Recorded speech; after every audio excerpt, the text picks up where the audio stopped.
first cool winds of September rolled through the hollow, gently stirring the tall grass and rustling the dry cornstalks that bordered the Whitaker property. The air carried the smell of rain-soaked earth and the faint musk of wood smoke from the nearby chimneys. It was the kind of day when life felt simple, uneventful, predictable. Yet, as dusk settled, the peace of Black Hollow would start to crack in ways no one could have foreseen. Mary Whitaker had just come from the creek, her hands still wet from catching tiny minnows she'd promised to show her father.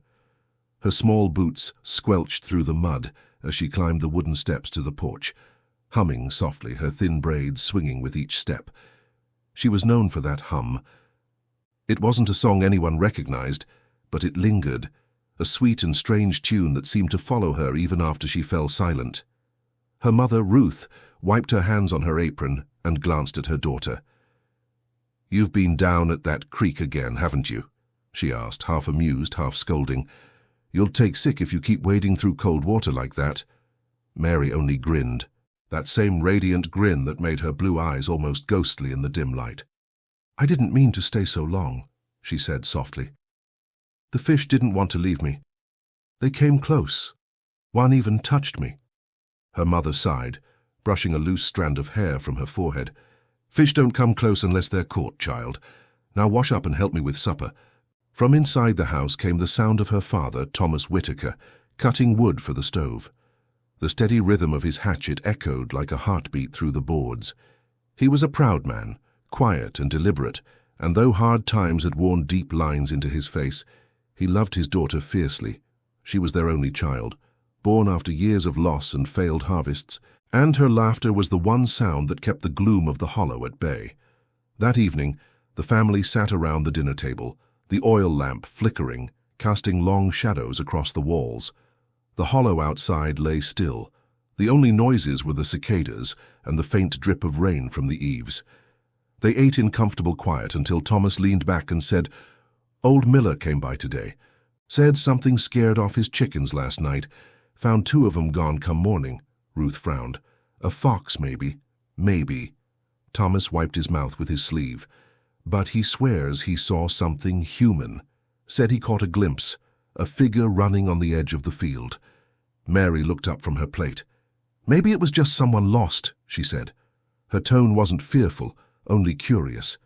"It's easy to get turned around out there." Thomas gave a chuckle that didn't reach his eyes. "No one gets lost in these parts, sweetheart. Not unless they're looking for trouble." After supper, Ruth tucked Mary into bed early. The girl's window faced the open field where the distant trees pressed like dark sentinels against the night sky. As she lay there, she could hear the faint whistle of the wind sweeping through the grass. Somewhere far off, an owl hooted. Mary's eyes stayed open long after her mother's footsteps faded down the hall. Just before sleep took her, she thought she saw something move at the tree line. A shadow, tall and still, but when she blinked it was gone. She smiled faintly, turned over and whispered, "Good night," to no one in particular. By morning the town was murmuring. Old Miller's chickens weren't the only ones missing now. 2 of the Grady family's sheep had been found dead, torn apart by something with an edge too clean to be an animal's bite. Sheriff Donnelly rode out to the farm, his horse kicking up dust on the road, and after a quick inspection, scratched his beard. "Feels wrong," he muttered. No tracks, no blood trail, just missing. Rumors began to form like mist in the hollow. People spoke of prowlers, travelers, even outlaws hiding west of the river, but as the days passed, nothing was found. What did return, however, was that feel of unease, the kind that settles into the bones of a place and refuses to leave. Mary went on as usual, tending to her chores and following her father through the fields. Yet there was something new in her quietness. She watched the woods more, her head tilted at odd times, as if she heard something no one else could. And always that smile lingered, faint but steady, even when her parents grew tense.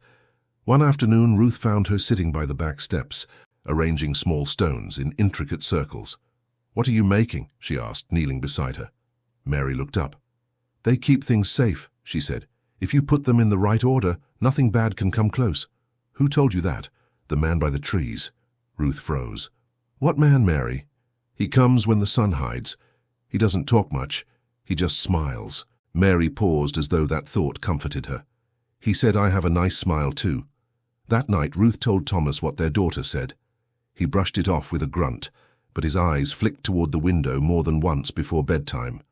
Outside, the crickets droned on endlessly, and somewhere in that noise, carried faint on the wind, came the sound of light, childish laughter. The days that followed brought small but unsettling signs. A neighbor's well filled overnight with murky water. Dogs barked for hours at nothing. One morning, Thomas found faint prints in the dirt by the barn. Bare feet, small ones, leading in from the woods and vanishing halfway to the door. Ruth grew paler with each day, her hands trembling when she poured water or kneaded dough. She tried to pray, but the words wouldn't come the same anymore. Mary still played, still smiled, but there was a distance in her now, something unreachable in those blue eyes. At night, when she thought her parents slept, she would sit by her window, whispering to someone outside. The first real tragedy struck on the 23rd of September. Henry Grady, a farmhand from down the road, was found dead near the creek at dawn. His throat cut clean, his expression oddly serene, as if he had died smiling. There were no signs of struggle, no weapon, no footprints leading away. Sheriff Donnelly stood over the body, shaking his head. "Ain't the sort of thing we ever seen in these parts," he said quietly. "Not once." Thomas Whitaker said nothing, but he gripped his daughter's hand harder than he ever had before when she came to look at the scene. Mary didn't flinch. She simply tilted her head and said, very softly, "He looks peaceful." That night, Ruth wept and told Thomas they should leave the hollow before worse came, but Thomas was stubborn. He didn't believe in running from shadows. "This is our home," he said. "Whatever's out there, it'll pass." But it didn't. In the small hours before dawn, when the crickets paused and the air grew still, the Whitaker's dog began to howl. The sound was sharp enough to jolt Thomas awake. He grabbed his lantern and stepped outside. The fields were silver under the moonlight, the trees dark and motionless. Then a flicker of movement by the barn. As he raised the lantern, he saw her, Mary, standing barefoot in the dirt, her white nightdress stained with something dark around the hem.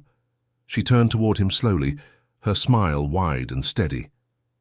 "Mary," he whispered, heart pounding, "what are you doing out here?" She looked down at her small hands, then back at him. "I was helping," she said. Thomas's breath caught when he saw what lay near her feet, a heap of feathers and blood, what little remained of the Whitaker's last chicken. The lantern trembled in his grip. "Helping who?" he rasped. Mary's smile didn't fade. "The man by the trees." From the woods behind her came the faintest sound, a rustle, a whisper, and somehow, though impossible, it sounded like laughter. That night marked the true beginning of the nightmare that would engulf Black Hollow. Morning light crept slowly across the Whitaker farm, turning the mist into a silver veil that hung over the fields. Thomas hadn't slept. He sat at the kitchen table, hands clasped tight, staring at his daughter through the cracked doorway. Mary was still asleep, her head resting lightly on the pillow, her breath even and calm. Her mother, pale and hollow-eyed, stood by the stove, stirring coffee that had long since gone cold. "What are we going to do, Tom?" Ruth asked, her voice trembling. "Last night, what she said, what she did. It isn't right. It isn't natural." He didn't answer. He'd washed Mary's hands himself at dawn, scrubbing them clean until the water turned red, then brown, then clear. There had been no scratches, no fear in her eyes, only quiet confusion when he asked her why she'd gone to the barn. "He wanted me to," she had said simply, "the smiling man." Thomas rubbed his face and stood, the chair legs scraping the floor. "She's a child," he said, more to himself than to his wife. "She don't know what she's saying." But the more he tried to believe it, the less it held. By mid-morning, word had spread. Another animal gone missing, this time from the Jenkins farm 2 miles north. When Sheriff Donnelly came by to check in, Ruth refused to let him near Mary. Thomas stood firm by the door, arms crossed. "She's not got anything to do with that," he said. The sheriff tipped his hat, his eyes careful. "Nobody's saying she does, Tom. Folks just scared is all. You've heard the talk. People seeing things, hearing things near the woods. Thomas's shoulders tensed. Talk's what starts trouble. Maybe so, Donnelly sighed, but sometimes talk points to something real. After he left, the hollow seemed quieter than ever. The wind died down. The birds disappeared. Even the insect buzz fell away, leaving behind only silence. Mary spent the day inside, humming, drawing circles on the wooden floor with a stick of charcoal. Ruth watched her from the corner, unease rooting deeper. The shapes were neat, almost perfect, interlocking rings with jagged symbols at the edges. She'd never seen her daughter write like that before. "What are those?" she asked, trying to sound calm. Mary shrugged. "It's something he showed me." Ruth's voice caught. "Who, Mary?" She looked up, smiling faintly. "The one who makes things quiet." That night it rained, hard, relentless. Water drummed on the roof and leaked down the walls, soaking every corner. The lantern flickered weakly on the table, while Thomas nailed boards over the rattling windows. Ruth sat near the hearth, arms around Mary, whispering lullabies more for her own comfort than the child's. Outside, thunder rolled like distant hoofbeats, shaking the old house to its bones. Around midnight, when the wind finally broke, something else rose in its place. A single, sharp knock at the door. Thomas froze, hammer still in hand. 3 breaths. Then another knock, louder this time, deliberate. He hesitated, then set the hammer down and grabbed his kerosene lamp. "Stay here," he whispered. Ruth clutched Mary tighter, her knuckles white. "Don't open that door." But he did. The porch lay empty, water pooling around his boots. Only the storm-washed fields answered him. Then came a voice, soft, far off, yet unmistakably clear. "Tom?" He turned. Across the mud, half hidden by mist, a figure stood near the tree line. The lamplight caught the glisten of a face slick with rain. It was Henry Grady, or what looked like him. His shirt was torn, his eyes wide open but unseeing. His mouth curved into an awful frozen smile. A strangled sound left Thomas's throat. He stumbled backward, nearly dropping the lamp, but when he blinked, the figure was gone. He slammed the door, bolting it shut. "Nothing out there," he muttered. "Just shadows. Storm's playing tricks." Mary sat up on her mother's lap, watching him. "He's getting closer," she said softly. The days that followed blurred together. The townsfolk grew restless, whispers turning sharp. Some blamed outlaws, others said madness or fever, but a few, those who remembered the old folk tales of the Hollow, talked about debt. A kind of curse that bled through generations. "You dig up what's meant to stay buried," old Mrs. Harper murmured in the general store, "and the Hollow takes its due." Thomas heard the talk. He ignored it at first, but after finding the barn door torn from its hinges and the livestock gone without a noise, his defiance faded. He started sleeping with the lantern burning beside the bed. He forbidden Mary from leaving the house, but the girl didn't protest. She no longer seemed to mind the confinement. She stayed by the window most hours, that strange smile playing on her lips, as if she could see something beyond the dark glass. One evening, as the sun bled out behind the trees, Ruth set a bowl of broth in front of Mary and said, "Eat something, sweetheart, please." Mary looked at the bowl without touching it. "He doesn't like when I eat too much." Ruth's spoon clattered against the table. "Who doesn't?" Mary met her eyes with quiet clarity. "The man who watches." That night, Ruth broke down. She packed a trunk in silence, tears streaking down her cheeks. "We're leaving," she told Thomas. "I don't care if it's the middle of the night. I can't stay another day in this cursed place." Thomas argued at first, then saw the desperation in her eyes. At dawn, he hitched the horse, loaded the wagon, and lifted Mary aboard. But just as he flicked the reins, the horse reared violently, screaming, eyes rolling white. Thomas barely held the reins as the animal broke free, crashing down the road and out of sight. The wagon tilted, spilling its contents across the dirt. They were left standing there, helpless, the rising sun cutting through the fog like a blade. And then Mary laughed, a soft, melodic giggle that chilled both her parents to silence. "He doesn't want us to leave," she said. "He said the Hollow needs to finish what it started." By midday, neighbors arrived after hearing the noise. The Jenkins brothers offered help, but when they saw Mary staring blankly at the tree line, they stepped back uneasily. Something about her was unsettling now, an unnatural calm, a poise too old for her years. As they left, one of them muttered under his breath, "She's the heart of it, I swear." Ruth wept that night in secret, kneeling by her daughter's bed, whispering prayers between sobs. She begged for Mary to be freed of whatever haunted her, but when she looked up, the girl's eyes were open. "Don't pray for me, Mama," Mary said quietly. "It makes him angry." As the candle flickered out, Ruth saw movement beyond the window. Just a shape, a figure by the trees again, tall, still, smiling. And this time, she could have sworn she saw it nod once before vanishing into the dark. The next morning, Black Hollow woke to news of another death, this time Sheriff Donnelly himself. Found in his cabin, slumped over his desk, revolver still at his side, and that same faint, impossible smile frozen on his lips. The Hollow had changed. It had gone from uneasy to silent. Not even the dogs barked anymore.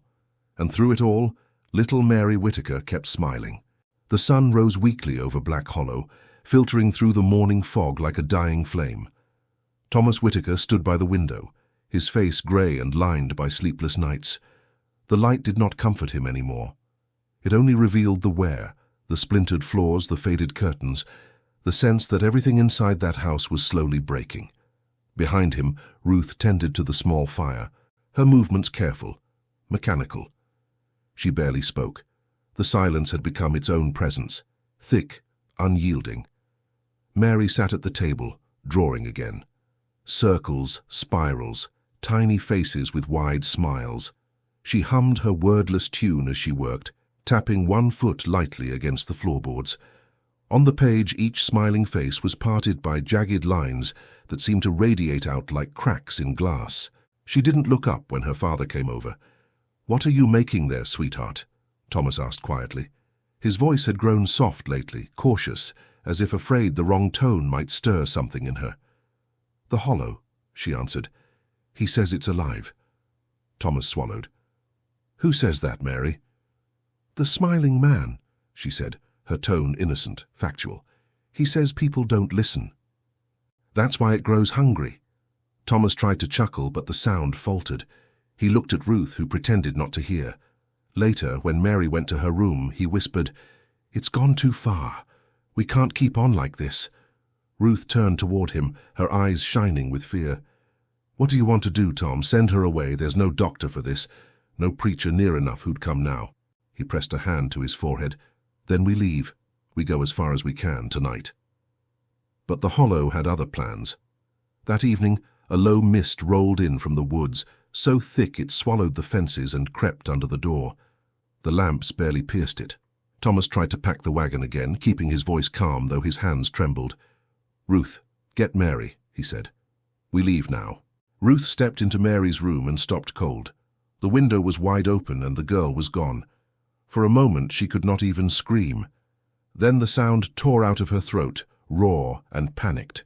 Thomas dropped the lantern and ran out into the night, the dim light spilling across the grass.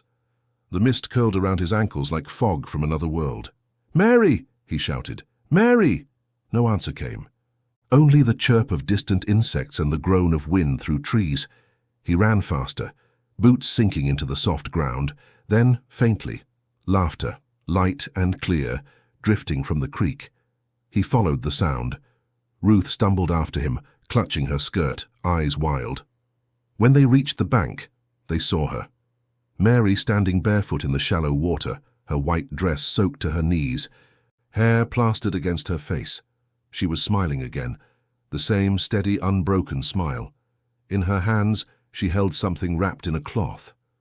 Thomas approached cautiously. "Mary, what do you have there?" She turned, lifting the bundle slightly. "He told me to give it back," she said softly. "He said it was his." Thomas stepped closer, and when the moonlight caught it, he saw what she was holding, a skull, small and clean like it had been buried long ago. His breath caught. "Where did you find that?" he asked, voice low. "Under the willow tree," Mary replied. "He showed me." Ruth's knees buckled. She dropped beside her husband, clutching at his arm. "No," she whispered. "Tom. No. The old graves, remember? The ones by the edge of the field." Thomas stared into the dark. There had been rumors when his father bought the land, stories that the Hollow had once held a settlement before theirs, a village wiped out by fever and buried hastily in the soil now worked by their hands. He had never believed it. Now, looking at the skull cradled against his daughter's chest, belief came too easily. "Mary," he said, struggling to steady his voice, "put it down, sweetheart, please." But she only smiled wider. "He's not mad anymore. He said I can stay." That was when Ruth screamed. A shape moved behind Mary, a tall figure at the edge of the mist, part shadow, part smoke. For a heartbeat it looked almost human except for the stillness, the terrible tilt of its head, and what seemed like the faint curve of pale lips. Smiling. Thomas lunged forward. The figure dissolved as he grabbed Mary, clutching her tight. She didn't resist. She simply looked up at him, eyes blank, still smiling. "He says you shouldn't have come," she whispered. By morning the mist had lifted. The Whitakers were found hours later by neighbors who had come to check after hearing the screams. Ruth sat on the ground, staring ahead, rocking back and forth beside the creek. Thomas knelt beside her, face streaked with mud and blood, his clothes torn. Mary lay between them, silent. Eyes closed, her lips curved into a faint, peaceful smile. No one ever learned what happened that night. The stories that spread said the Hollow took them, like it had taken others before. The graves by the willow were sealed again, and no one dared farm that patch of land. The Whitaker house soon caved in, swallowed by weeds and silence. But on quiet nights, when the mist rolled thick through the valley, travelers swore they could hear a child humming by the creek, a soft tune without words. Carried by the wind through Black Hollow, followed by a laughter too calm to belong to the living. Autumn settled over Black Hollow like a damp shroud, pressing down on the land with a weight that refused to lift. Weeks had passed since the night by the creek, but the town had not recovered. The Whitakers' farm stood abandoned, the windows boarded, the field left to rot where corn once waved. People spoke the name Mary in whispers, if at all. They said the Hollow had claimed its due, and that silence was the only way to keep it at rest. But silence could not keep out guilt. For Thomas's brother, Samuel Whitaker, the news had gnawed at him since the letter arrived. He had been working at a sawmill 20 miles east when he read that his brother, sister-in-law, and niece were dead. The letter was short, unsigned, and smelled faintly of mold. "Come home. The Hollow is sick," it read. He returned 2 days later, arriving at dusk. The path to the Whitaker farm wound through tall, brittle cornstalks that rattled like bones in the wind. The house came into view slowly, its roof sagging, the porch half collapsed. Samuel dismounted his horse and tied it to the fence post, the air eerily still. No birds called. Even the crickets seemed to have fled. Inside, the house smelled of damp earth and smoke. He lit a lantern and stepped through the doorway, dust swirling in the faint light. The table was overturned, chairs broken, shards of glass glittering across the floor. Something had torn the curtains down. He knelt beside the hearth, brushing away ash and debris. Underneath, he found a small wooden box, its lid carved crudely with a circle crossed by lines, Mary's drawings. Inside were scraps of paper filled with the same strange symbols, circles, faces, and a repeating phrase written in a child's uneven hand. "He watches from below." Samuel's grip tightened. He tucked the box into his coat and stood, his pulse quickening. The Hollow outside pressed against the walls, heavy and listening. He stayed the night despite the unease. In the dark, the wind seemed to whisper through the cracks, drawing faint laughter from somewhere far off. Around midnight, he thought he heard small footsteps moving just beyond the door. When he opened it, only mist waited there, curling around the threshold. Yet when he returned to his chair, the box had shifted on the table. The lid was open again, as if something had been looking inside. Morning brought grey skies and restless thoughts. Samuel decided to visit the deputy in town, hoping to find clarity. The deputy, a young man named Alan Tate, shook his head. "The sheriff was last of the law we had out here," he said grimly. "After what happened to the Whitakers, you think anyone wants to go poking where they shouldn't?" When Samuel pressed, Alan leaned forward. "My granddad used to say the hollow's built on graves older than any record. Folks settled here without knowing it. They built their barns and homes right over the bones." "Old stories," Samuel muttered. "Maybe," the deputy said, "but maybe not." That evening, ignoring every warning, Samuel returned to the farm. He followed the overgrown trail to the creek where his brother had died. The water was dark, near still, the willow hanging low above it. Beneath the branches, he saw faint impressions in the mud, small barefoot prints, fresh ones. His breath came shorter with every step. The prints led toward the water, then vanished. He crouched and scanned the surface, but the mist thickened fast, creeping across the water like breath on glass. Something faint stirred beneath it, pale and rippling. For a moment, he saw what looked like a face, small, calm, smiling up through the surface, the same smile from every drawing. His niece's. He stumbled back, nearly falling into the mud. The water broke suddenly, rippling outward as if something had moved below.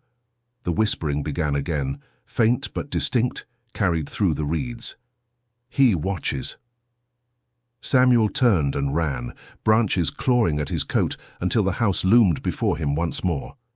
Inside, he barred the door and collapsed near the cold fireplace. The lantern flickered low, shadows crawling across the walls like moving figures. And then, from the steps above came a soft creak. Someone or something was walking down the stairs. Samuel lifted the lantern, hand shaking. "Who's there?" he called, voice catching. The steps paused. Then a small figure emerged into the light. It was Mary. At least, she looked like her. Her hair hung damp, her dress torn and darkened with river silt. Her eyes were open but dull, reflecting no light. And yet, her lips curved in that same serene smile. He could not move. "Mary," he breathed, choking on the word. "What happened here?" She tilted her head slightly, the movement slow, deliberate. "He wanted me to stay." Her voice sounded far away, echoing from some hollow space that wasn't the room. Samuel's pulse thundered in his ears. "Who? Who wanted you to stay?" Her small hand lifted and pointed toward the floorboards.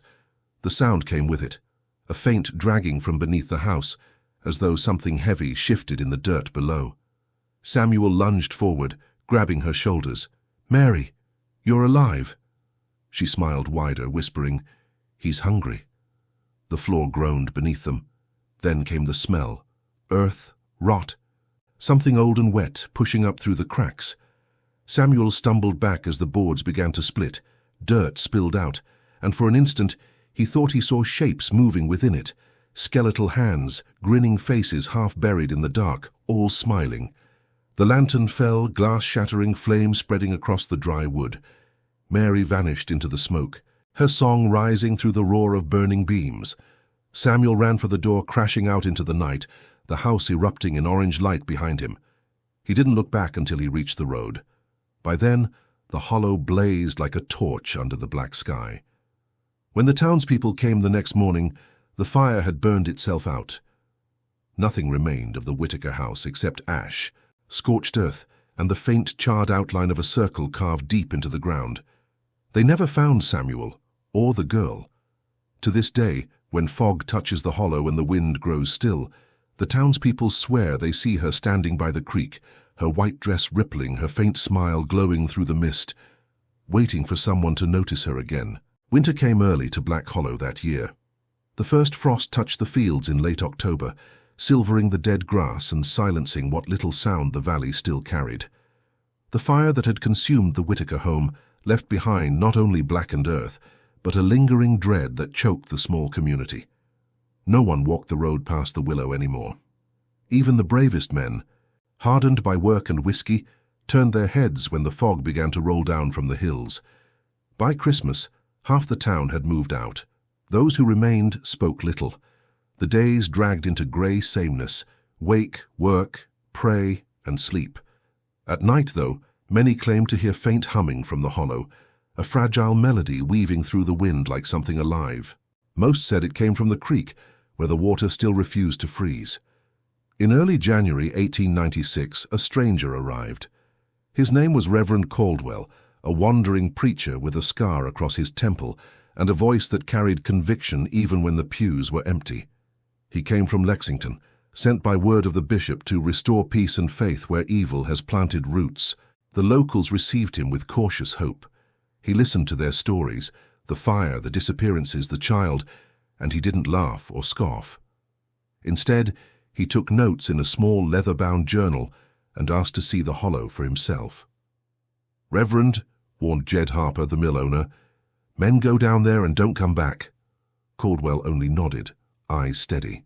"Then it is precisely where I must go." He left for the Whitaker land at dawn, accompanied by 2 townsmen, Ethan Cromwell and Lyle Grant, both veterans of hard storms and harder labor. They carried lanterns, ropes, and shovels, prepared more for unearthed bones than salvation. As they neared the burned clearing, the morning frost thickened into fog that clung low to the ground. The air was still, and the smell of damp ash lingered. The charred remains of the Whitaker house lay quiet, a skeletal outline etched into the earth. Around the edges of the foundation, the Reverend found strange carvings scorched into the soil, circles intersected by uneven lines, each marked by small, crude faces. "Child's drawings," Lyle muttered, crossing himself. "Not quite," Caldwell replied. "Look closer, these are not random." He knelt and traced one pattern with his finger, the symbols connected in a deliberate sequence, each line feeding into the next, forming a spiral that seemed to twist inward endlessly. At its center, the soil looked disturbed, as though something had recently been buried or uncovered. "Dig here," he instructed. Ethan hesitated. "Reverend, you sure that's wise? Some things best left under the ground." Caldwell looked up, his eyes hard. "If evil is buried in this soil, then light is what must uncover it." They dug for nearly an hour. The ground was cold and stubborn, but eventually the spade struck wood. A small coffin, rotted and fragile, surfaced beneath layers of damp earth. Its lid bore no name, only a faint carving of that same smiling face. Ethan wiped sweat from his brow despite the cold. "God help us," he whispered. When Caldwell finally pried open the lid, his breath caught. Inside lay not one body, but 2, skeletons so small and brittle they could have belonged to children. The bones were curled together, hands clasped. Their teeth were bared in what looked like grim, eternal smiles. Suddenly the fog thickened around them, the air turning sharp as ice. Lyle stumbled back. "You feel that?" he gasped. The Reverend's lantern flickered and went out. The world dimmed into grey silence. Then, from somewhere behind them, came the faint sound of laughter. A child's laugh, airy and close, echoing between the trees. "Mary!" Caldwell called instinctively. He didn't know why he used the name. It simply came to him as though whispered by the fog itself. The laughter stopped. For a moment, all was still. Then something brushed past them, quick, unseen, lifting the fallen leaves in its wake. Lyle shouted, dropping his shovel. Ethan turned, raising the lantern, and in that trembling light, they saw her. A small figure on the ridge, hair long and tangled, dress pale against the dark slope.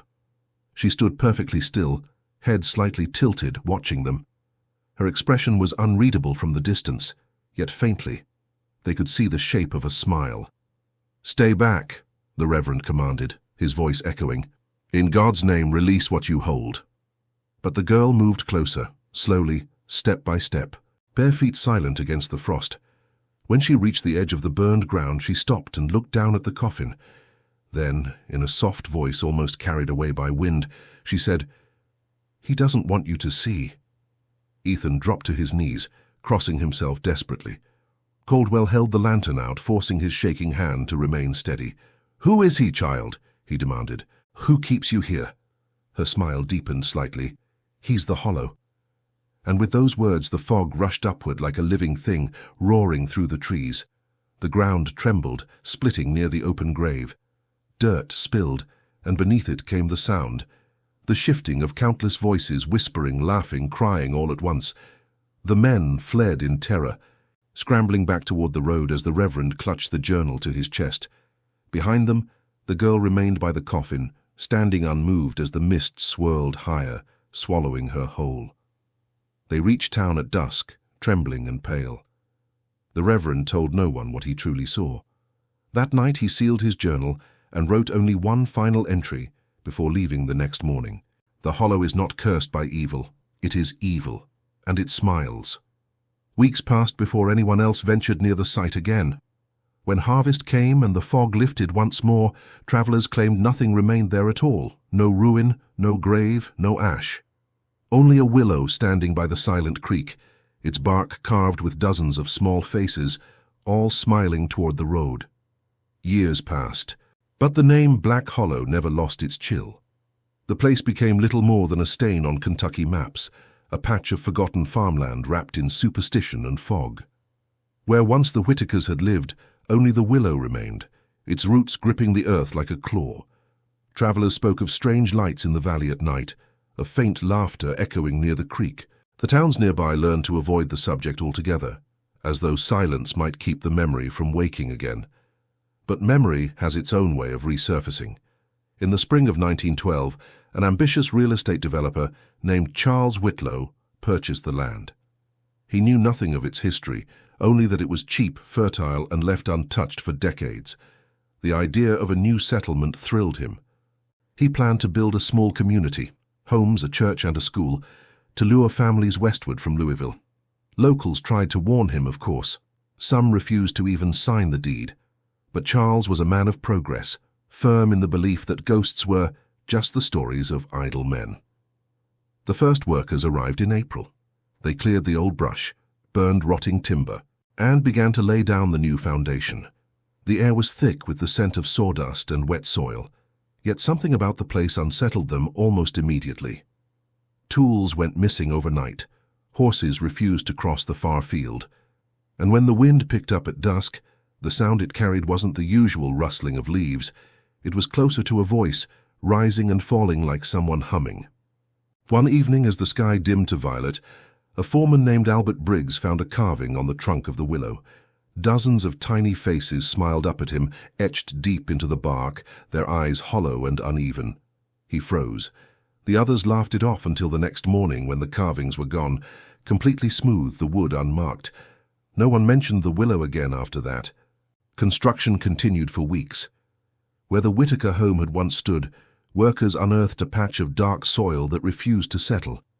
No matter how many times they leveled it, the earth seemed to sag again by dawn, as if something below exhaled slowly during the night. Charles ordered the spot filled with stone. 2 men quit the next day, claiming to have seen a girl watching them through the fog. They described her the same way, barefoot, hair to her shoulders, a faint smile on her lips. By late May, the project stood half complete. Streets named, walls raised, and banners for the Whitlow Township fluttered proudly. Investors arrived from Lexington to inspect the progress. That night, Whitlow hosted a small gathering inside a newly built farmhouse overlooking the valley. Wine was poured, music played faintly from a phonograph, and conversation turned to ambition and fortune. Outside, the fog began to creep in, not from the hills, but from the ground itself, a pale breath spilling along the road like smoke. Near midnight, one of the guests stepped out for air and did not return. They found his hat by the creek the next morning, brim soaked and stained with mud. The prints around it were clear, a man's boots, and beside them small barefoot tracks. The sheriff called it tragic misadventure. Whitlow ordered silence, afraid of losing investors, but the workers began to leave again one by one until only a handful remained. Then came the fire. It started at the edge of the main street, spreading fast. No one knew its cause. Some said a lantern had fallen. Others swore it burst from the ground. Within minutes, the entire settlement burned. The night filled with the sounds of cracking timber and panicked shouts. Amid the smoke, several survivors claimed they saw her again, a little girl standing by the willow, her dress untouched by flame, watching as everything turned to ash. She was smiling, calm as dawn. By sunrise, nothing stood but the willow tree. Its bark was blackened, but the faces carved into it survived, sharpened by the heat. Charles Whitlow was never found. Some said the ground swallowed him whole, that even the ashes avoided his name. The valley was abandoned once more, left to roots and silence. Years turned into decades. Trees grew over the ruins, hiding what little had been built. Black Hollow slipped from memory, its legends fading to ghost stories told by old men in bars. But in 1965, a group of archaeologists from the University of Kentucky revisited the area, seeking the remnants of early Appalachian settlements. They set camp near the creek, unaware or unconcerned with what had come before. On their second night, one of them, a graduate student named Ruth Lane, wandered too close to the willow. She later confessed she'd heard a child humming from the other side. When she returned, pale and shaking, she claimed to have seen something carved beneath the moss. New carvings, fresh and shallow, spelling a name. Mary Whitaker, 1895. The team laughed, thinking it a prank. But the next morning their tents were uprooted, supplies scattered, and the willow stood bare. No carvings, no name. Ruth refused to stay another day. The rest followed her soon after. The reports they filed were brief, written like ordinary field notes, yet one small detail survived in the margins of Ruth's entry, scribbled in nervous handwriting. The ground still breathes at night. Today, Black Hollow remains untouched. Travelers who pass along the ridge overlook rarely stop, but sometimes, just before nightfall, the fog gathers quickly, curling in pale ribbons across the earth. If you stand long enough, the air turns still, and from somewhere near the creek comes that same soft sound, a child's voice humming a tune no one recognizes. Locals say it's the song that never ends, the one Mary Whitaker once hummed. And if you listen too closely, they warn, you'll start to smile too. By the late 1980s, few maps even mentioned Black Hollow anymore. The valley had sunk into rumor, half remembered by farmers and truckers who passed on stories between cigarettes and coffee cups. Some claimed the government bought the land after the fires, while others swore it was cursed and quietly fenced off. Either way, it was forgotten by choice, a place left to rot under its own quiet sky. Then came the storm of '89. It tore through western Kentucky, flattening barns and flooding creeks. Roads collapsed, bridges gave way, and when the water receded, part of Black Hollow was exposed again. The creek widened, the willow still standing, defiant and dark. A week later, the first of the new visitors arrived, a group of amateur ghost hunters from Nashville calling themselves the Sunday Searchers. They were drawn not by history but by whispers. Someone had found a reference to the hollow in an old newspaper headline. Family consumed by fire, township abandoned. It was enough. They reached the site in midsummer, three of them, Mark Lewis, his sister Clara, and their friend David Ellis. They carried cameras, tape recorders, and a stubborn kind of excitement that comes only from disbelief. Mark was the leader, pragmatic and grinning. Clara, quieter, a teacher who loved forgotten stories. David, the skeptic whose laughter often masked nerves. The first hours felt almost peaceful. They filmed the outlines of broken foundations, the creek, the willow rising black against the golden sky. "Nothing here but mosquitoes and bad legends," David joked, wiping sweat from his forehead. They built a small camp on dry ground and placed a tape recorder near the tree. The plan was to leave it running overnight, hoping to capture any sound worth bragging about later. As dusk fell, a thin fog began to rise, warm and heavy. The air grew strangely still. Clara turned her camera toward the field, catching a brief shimmer between the trees, like movement though windless. She lowered the lens. "Did you hear that?" she asked. "Hear what?" Mark said. But even David's smirk faltered. From beyond the creek came a faint rhythmic sound, soft, uncertain, almost melodic. A hum. They followed it instinctively, flashlights cutting through the mist, until they stood before the willow. The hum stopped. Only the creek answered, whispering against the rocks. "Kids messing around," David muttered, trying to steady his voice. Yet he kept looking behind him, convinced the fog was shifting in shapes. They returned to camp uneasy. The night thickened with humidity. Even the insects had gone quiet. Sometime around midnight, the recorder clicked sharply, startling them all awake. Then came a voice on the tape, thin and distant, a child's whisper between bursts of static. Only one word clear enough to hear. "Stay." David threw the recorder into his bag and started packing. "I'm done," he said. This isn't worth another story on bad reception. Mark grabbed his arm. We came here to prove something, remember? We can't just... But before he could finish, Clara pointed to the tree line. A light flickered there, a single pale glow like a lantern swaying in the fog. Another appeared beside it, then another, forming a slow procession drifting toward the creek. They watched in silence. No footsteps, no voices, just those quiet shapes moving together. When one light paused, Clara raised her camera, zooming in. The figure holding it wasn't clear, but she swore she saw the outline of a small girl with loose hair watching her. Then the lights blinked out. The fog collapsed. In the sudden darkness, Mark called her name, but Clara was already gone. They found her camera hours later by the creek, lens cracked, half submerged. The footage ended abruptly. Clara approaching the willow, whispering, "There's someone here." Then, a blur of movement, and a face filling the frame for less than a second. A child's face, smiling. By dawn, only 2 of them remained. They packed and left without another word. When they reached town, the sheriff refused to file a report. "You went ghost hunting and got lost," he said flatly. "The Hollow does that." 1 week later, David Ellis hung himself in his apartment. The note he left behind contained 3 words. She was real. Mark vanished months later. His car was found near Mammoth Cave, door open, key still in the ignition. Investigators assumed he ran off. Only one item from the trunk stood out in evidence, a strip of burnt film from Clara's camera. It showed the willow tree under moonlight and, faintly behind it, a child standing knee-deep in water.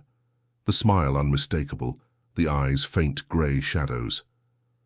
After the disappearance, Black Hollow re-entered local legend. New segments aired for a season, tourists came for 2 summers, and then, like all stories, it faded again. But every decade or so, after heavy rain exposes the creek bed, someone returns out of curiosity. They take pictures, maybe camp for a night, always close to that tree. And sometimes, when they listen to their recordings later, between the static and the wind, they hear a hum, soft, looping, content, a song without words. The last known tape was found in 2003 by a hiker's abandoned tent. It recorded nearly 6 hours of silence until the final few seconds, when a child's voice began to sing. The voice grew louder, drawing close to the microphone, until it ended not in a scream but in gentle laughter. Somewhere in Black Hollow the willow still stands. The creek still murmurs. And if you wander too close on quiet nights, the silence itself seems to breathe. Listen long enough and you might hear that same sweet hum. And if you do, you might feel something strange. A curl at the corner of your mouth, small and unbidden. A smile. Time has a way of burying stories, but some resist the dirt. Black Hollow, by the turn of the millennium, was a name known only to those who hunted for what shouldn't be found, urban explorers, folklore enthusiasts, and the occasional filmmaker chasing authenticity. Most came and left with only fog-filled footage and mosquito bites. A few, though, never shared what they captured. Their friends said they went quiet, changed, as if whatever they brought back from that valley stayed humming inside their minds. The last real account came from 2013, when a documentary crew set out from Lexington to make a short film titled Forgotten America. The director, Emily Rhodes, was fascinated by ghost towns and vanishing histories. She'd read about Black Hollow in a brief archive clipping and felt drawn immediately. The valley seemed perfect, untouched, eerie, and still carrying whispers of tragedy. Her team consisted of 4 others: sound engineer Michael Lang, cinematographer Jess Kearney, historian Aaron West, and production assistant Leo Bloom, the youngest of them all. They arrived in early October, chasing low sunlight and fallen leaves. The first day passed uneventfully. The road that led to the valley had long broken down, and they hiked nearly 2 miles carrying gear through damp soil and thorny brush. When they emerged into the clearing, the remnants of the old settlement stood like open wounds, stone outlines and rotted posts, the ghostly geometry of a place that refused to disappear.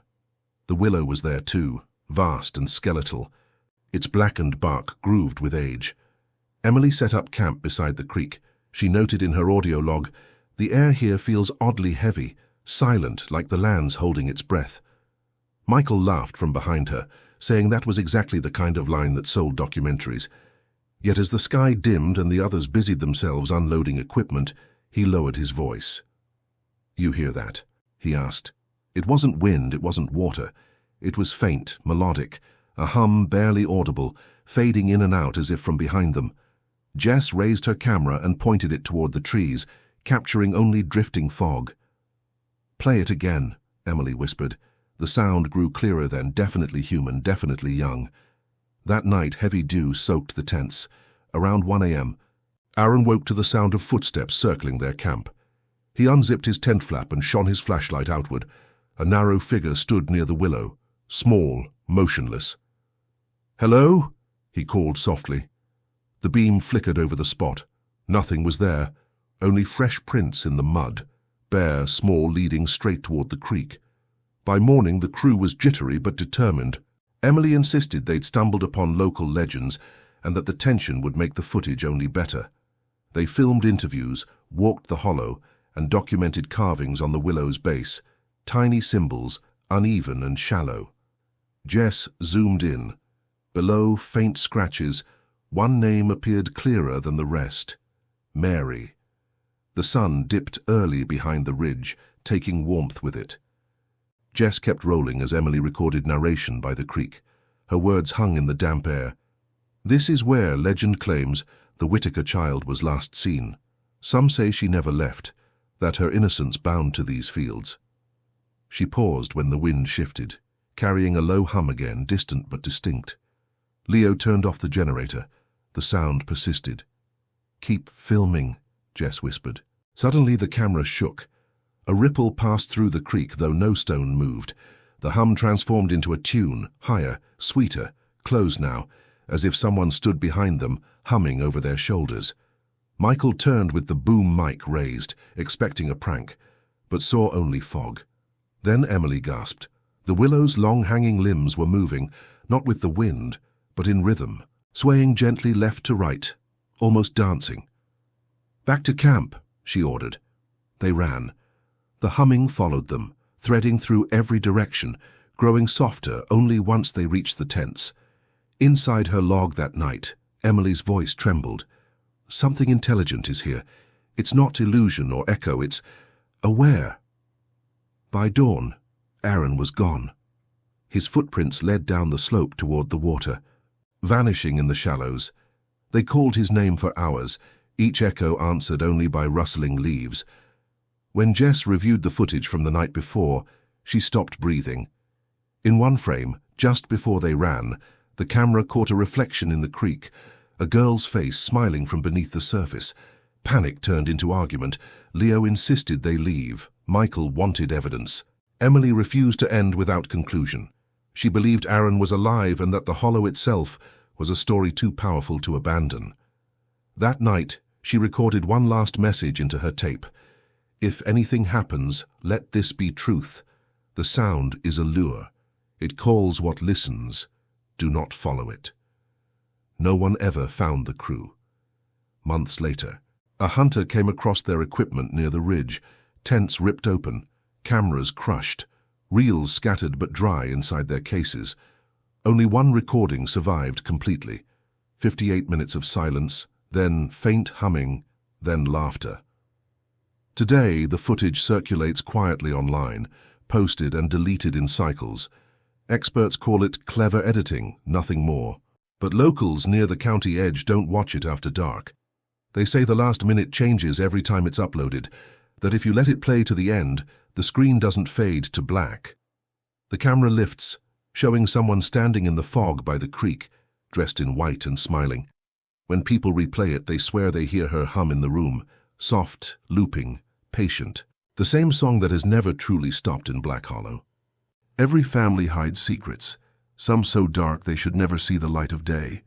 Here, we open the doors to those shadowed pasts, uncovering hidden crimes, silent pacts, and stories that echo like ghosts through the halls of memory. If you've made it this far, it means you also carry that forbidden curiosity. So don't hesitate. Subscribe to the channel now, turn on the bell, and follow our next revelations. Because every day, new secrets emerge, and only those who dare to face the truth remain to hear them.